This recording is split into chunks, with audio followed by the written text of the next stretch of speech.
Yes, smart viewers. Smart viewers, Alright. welcome to. Sore seru. Ayo, seru banget. Yes, alright. Seperti yang tadi kita udah ngomongin, sekarang kita udah ditemani bersama dengan Josie Tompul. Alright.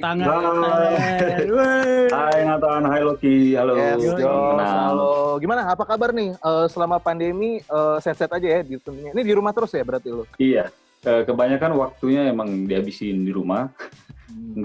Nggak seperti sebelum pandemi kan kita banyak mobile gitu. Jadi ya banyakkan di rumah aja. Yes, cacat ya. Gitu. Nah, ini buat teman-teman semua nih pasti udah pada tahu Josie Tompul gitu ya dengan permainan musik akustiknya, terus akhirnya di YouTube juga orang-orang udah pasti pada tahu nih. Tapi sebelumnya mungkin boleh perkenalkan ulang kali ya buat Jos ini ke teman-teman Smartviewers yang lagi nonton di rumah. Buat diri lu sendiri, lu menganggap diri lu sebagai apa sih? Content creator, pemusik, atau misalnya apa? Menjelaskan kegiatan lu sharing ke teman-temannya, boleh dong, silakan. Oke. Saya sebetulnya lebih suka disebut apa ya? Ya kayak penyanyi aja sih. Penyanyi bergitar. Mungkin ada beberapa orang menganggap content creator gitu karena mungkin konten-konten saya juga lebih bervariatif ya, nggak cuma nyanyi. Ada juga misalkan saya bikin konten dari alat-alat yang bukan musik tapi saya rekam dengan musik gitu ya, digabungin. Jadi ya terserah lah mereka mau nyebut penyanyi atau content creator, tapi saya pribadi lebih setuju ya penyanyi aja gitu. Penyanyi aja. Musisi kali ya, musisi. Ya musisi boleh.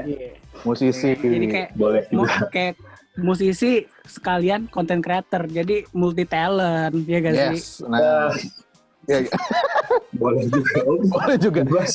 agak setengah-setengah ya mengakuinya ya, Jos. Bingung gitu kan. Itu gimana nih? Tapi Jos, kalau misalnya ngomongin mengenai itu buat orang-orang, gue pribadi taunya lihat lu pertama kali memang di YouTube. Nah, buat lu sendiri sebenarnya mulai berkarya pertama kali itu kan mungkin sebelum YouTube lu mulai bermain musik tuh sebenarnya dari kapan sih? Oke. Jadi sebetulnya background awal saya itu saya sudah main gitar sejak umur 10 tahun lah, kira-kira kelas SD. Ya. Tapi itu nggak ada cita-cita jadi penyanyi sama sekali, dan emang background keluarga juga nggak ada yang di jalur seni.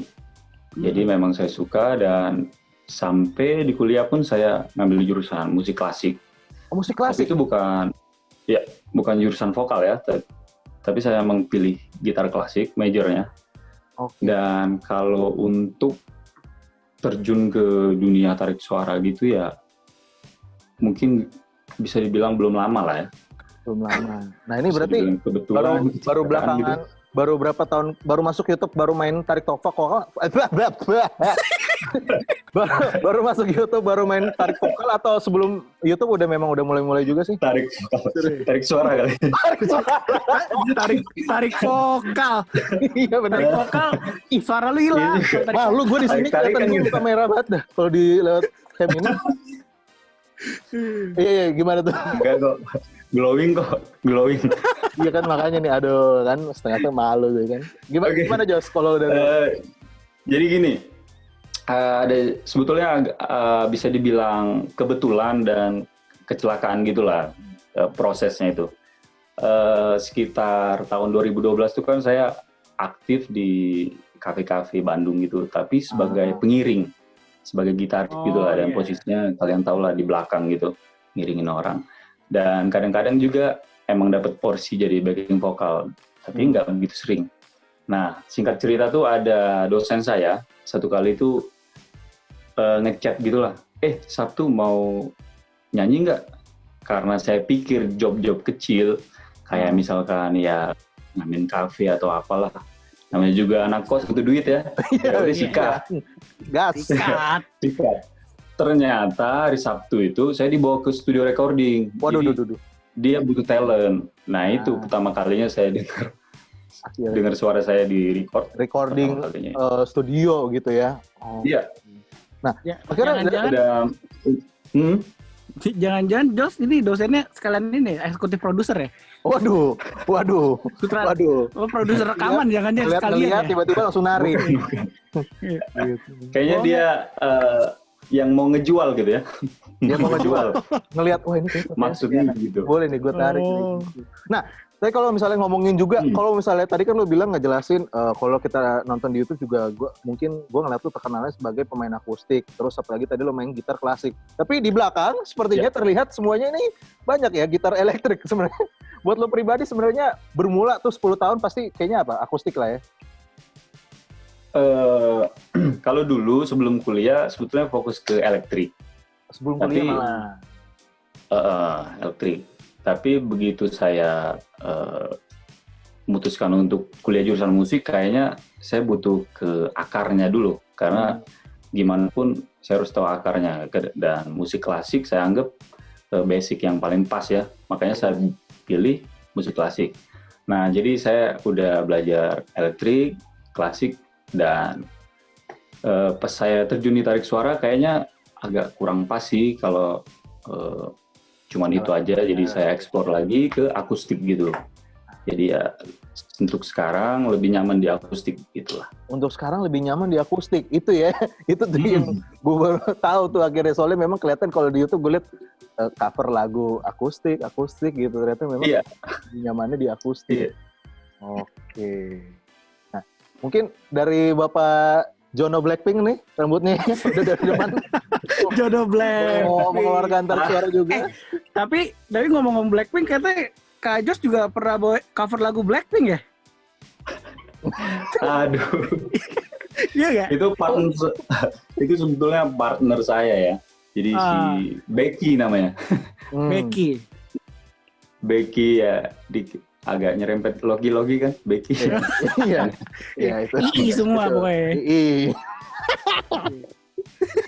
Apa lau? Ini nanti ada rektor yang nonton. Waduh. Ampun Pak Rektor. Tolong. Tapi kalau ditarik lagi sedikit ke belakang, Kak Jos nih katanya bermusik itu dari umur 10 tahun. Itu siapa yang ngajarin tuh? Oh benar. Kan dari apa otodidak, apa di sekolah tuh ada kelas musiknya, apa gimana? Jadi pertama kali saya suka musik tuh, abang saya kan suka puter lagu Guns N' Roses dulu. Terus saya pertama kali lihat tuh ada gitaris keren tuh, gondrong terus jingkrak-jingkrak gitu. Nah itu pertama kali saya mutusin pengen jadi musisi. Ya tapi namanya saya kan tinggal nggak di kota-kota banget gitu lah. Di pelosok Sumatera, jadi ya agak sulit juga kita mencari sumber dan belum ada tempat kursus, ya mau nggak mau otodidak aja kita belajar. Otodidak? Itulah. Gue masih heran deh sama orang-orang yang otodidak. Otodidak tuh lu lewat mana sih? Kan kalau dulu mungkin belum lewat internet, dari buku atau gimana? Ada bukunya, belajar dari buku loh. Ada gitu ya. Kalau zaman saya dulu pakai kaset. Jadi bener-bener hearing, iya. Jadi kita kayak rewind gitu, puter, rewind, kita ulangin terus sampai berkali-kali, mungkin satu lagu bisa 50 kali lah mungkin. Wah gokil men. Wih, sampai kusut tuh kaset. Gitu. Terus emang zamannya begitu. Dari denger aja udah tahu ini kayaknya kunci ini deh, nyari-nyari gitu loh. Iya. Jadi mau nggak mau pasti telinga kita makin tajam ya. Iya. Karena emang nggak ada media lain. Dulu juga internet belum ada di tempat saya. Juga ke MP3 gitu ya belum ada sih kayaknya. Ya masih medianya masih kaset aja. Ya, tapi salut sih, maksudnya otodidak medianya kaset gitu kan. Iya men. Terus, jadi pendengaran tajam itu salut banget sih. Salut banget sih gue. Sumpah. Gue dulu juga baru karena keadaan ya. Karena keadaan kali ya, memang ya mau gimana gitu. Nah, tapi kalau misalnya buat lo sendiri juga nih, dari Jos, ini kan lo sekarang domisilinya sendiri lagi ya, masih di Sumatera juga ini? Masih sekarang stay di Sumatera? Saat ini saya udah di Bandung. Oh sekarang di Bandung gitu ya? Yeah. Oke. Nah, since itu ya, sejak kuliah kan tadi suka manggung kafe-kafe kan? Kafe. Nah, ini kalau sekarang lagi ada di Bandung nih. Ini posisinya sekarang gimana sih di sana? Apalagi lagi masa pandemi. Apa kalau lu dari 7 bulan ke belakang itu lu memang stay di rumah aja atau ada kegiatan-kegiatan lain? Jadi 3 bulan pertama, 3 bulan sampai 4 bulan saya masih aktif sebetulnya ada live streaming di salah satu e-commerce gitu, sekitar 2 jam per hari dan 5 hari seminggu gitulah, sekitar 4 bulan awal-awal gitu. Tapi emang udah kurang lebih 7 bulan ini kan, jadi 3 bulan ke belakang ini itu saya emang ada rencana lain karena waktunya emang banyak banget kosong, jadi nggak ada salahnya juga saya belajar buat produksi lagu sendiri gitulah.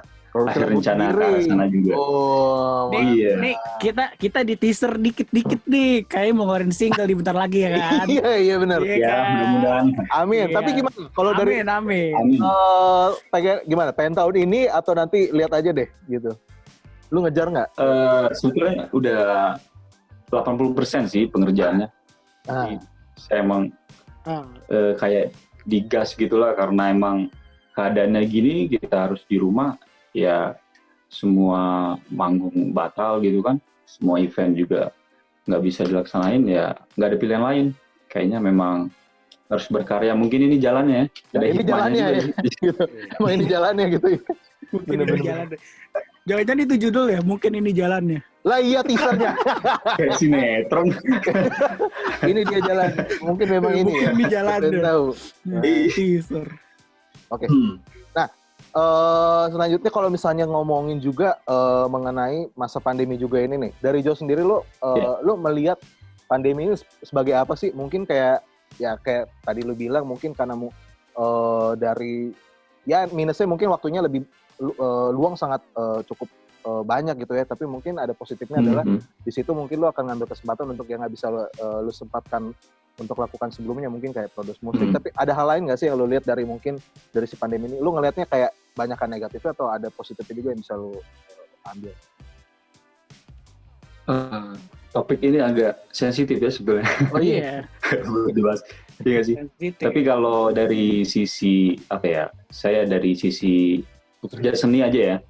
Karena saya kan memang kapasitasnya di sana. Kalau bareng teman-teman, kalau kita tukar pikiran, dampak langsungnya itu sebetulnya di mata pencarian kita ya. Mau nggak mau emang, karena yang paling terdampak mungkin ya, karena musik kan nggak bisa terjadi kalau nggak ada halayak ramai gitulah ibaratnya. Mau itu wedding, mau gathering, atau apapun, ketika kita perform ya pasti ada yang nonton. Nah ketika pandemi ini dan kita nggak bisa tampil di depan orang, ya mau nggak mau efek negatifnya ya ke omset, penghasilan atau segala macam seperti itulah. Iya. Oke, jadi memang kalau positifnya ada juga sih pasti. Nah, iya nggak? Kalau dari yang lo rasakan, yang boleh sharing sedikit. Banyak juga sih kalau positifnya. Misalkan saya pribadi yang tidak terlalu fokus misalkan dengan menulis lagu sama belajar mixing atau recording. Jadi ini punya waktu lebih banyak karena kita bisa seharian gitu kan buat belajar. Kalau sebelumnya kan kayak weekend gitu kan kita udah pasti ada job gitu loh. Jadi di pertengahan minggu pasti udah pecah fokus gitu. Kita nggak bakal kepikiran lagi yang hal-hal teknis untuk explore ya kesana sini lagi gitu. Jadi hal positifnya ada waktu lebih luang ya buat eksplorasi kemana-mana gitu kan. Benar banget. Ya betul banget. Nyari inspirasi juga. Aduh, corona terus lagu nih corona. Bener banget. Tapi boleh dong dari Jo sendiri ngomongin single lo, kasih teaser dikit mungkin ini ada ngomongin seputar apa sih untuk temanya dari yang pengen lo bawain untuk dari yang pertama lo gitu lagi ya. Kalau saya kan udah tulis sekitar 4 atau 5 lagu gitu. Jadi tiap lagu tuh mungkin temanya nggak sama ya. Ada yang bercerita tentang motivasi, ada juga ya biasalah tentang asmara, terus tentang kasih sayang orang tua ke anak kayak gitulah. Jadi mungkin lebih ke saya kan pilih genrenya yang nggak terlalu nge-pop gitu. Mungkin lebih ke folk gitu. ya mungkin di liriknya gitu ya, main diksi-diksinya tidak terlalu kayak kalau pop kan kita to the point ngomong apa gitu, ya kita main-main diksi gitu. Ya nanti didengar aja lah kalau udah saya kabarin. Siap. Ini Asik ya. udah ngomong. Nanti dikabarin ya. Sih.